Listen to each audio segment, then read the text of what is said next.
Do we have the PowerPoint already? While the person is trying to set up the PowerPoint, let me say that the session on identifying risk really learned a lot from the magnitude 6.1 earthquake last Monday. I'm not sure if we will thank the earthquake because it facilitated the discussion, but definitely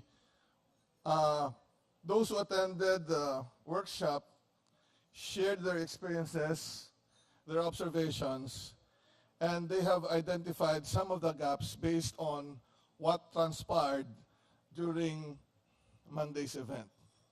Although it was required that we will submit only 3 gaps, we submitted more. We will mention to you 7, and we left out some of the action items required by Ms. Malu Ernie, and we will let Malu answer all those blank spaces that we have not filled up, and the National Resilience Council people to fill it up. Just kidding. Are we ready?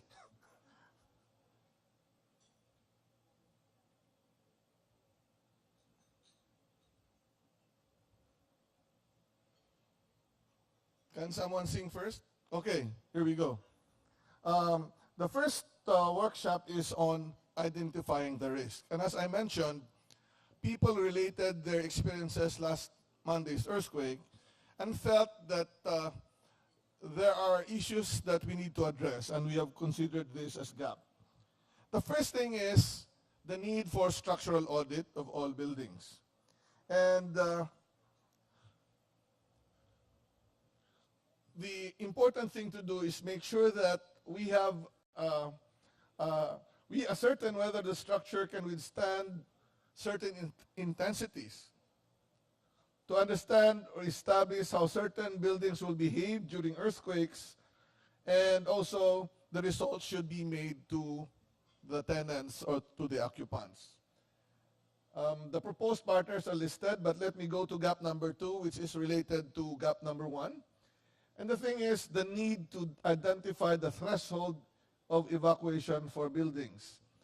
The reason why these 2 were highlighted is simply because some people followed the procedure of not going down during the earthquake event, and it was noted that those who have undergone evacuation drills and those who were a little bit older because they experienced some of the big earthquakes already follow the procedure.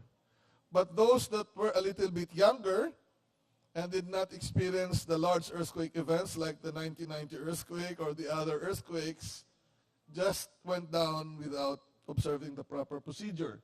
And so people were also confused on when to evacuate. For example, at FIVOX, we did not evacuate at all the building because we know that there will be no damage to the building, because we know the rating of the intensity is 5. So it's good to know. And we have established the procedure that only at intensity 6 we can go down while continuing our operation outside of the office and have the building inspected. So there is a need. And that has been shown by the recent earthquake of high-rise buildings where residents just went out and there was no one in that particular building where the participant was staying. No one brought any go bag. So the suggestion is to identify the threshold for evacuation, and there must be an established agreement between companies and concerned agencies on the threshold for evacuation, but it is essentially the companies that would decide. And provision of readily available or accessible FIVOX earthquake intensity scale for the reference on earthquake intensity so that people will know how to rate the intensity. But there is another suggestion related to it which will be relevant to the identification of threshold. Next. And that would be number 4. But let me go first to number 3, the need to capacitate the people on the effects of earthquake so that they understand what they will feel and also what the consequences will be. So the suggestion is design earthquake drills that appeal to younger audiences, and perhaps if we can avail of mobile earthquake simulator where we can bring it to different places, that would be good. Gap number 4, the lack of earthquake instrumentation in many buildings. And a very good example of this of not having the lack but the presence of instrumentation would be the Taiwan experience, where you can put intensity meters in different levels of the building. Gap number 5 is the need for more temporal spatial exposure data. The presentation that I have done today would be based on nighttime population. We also need to have daytime population, morning, afternoon, and we need to have data from all buildings, from all local governments, so that we can simulate the effect of an earthquake during daytime or any time of the day. Next gap is the need to establish clear tsunami-related disaster risk reduction and management protocols, early warning systems, and evacuation protocols in coastal areas.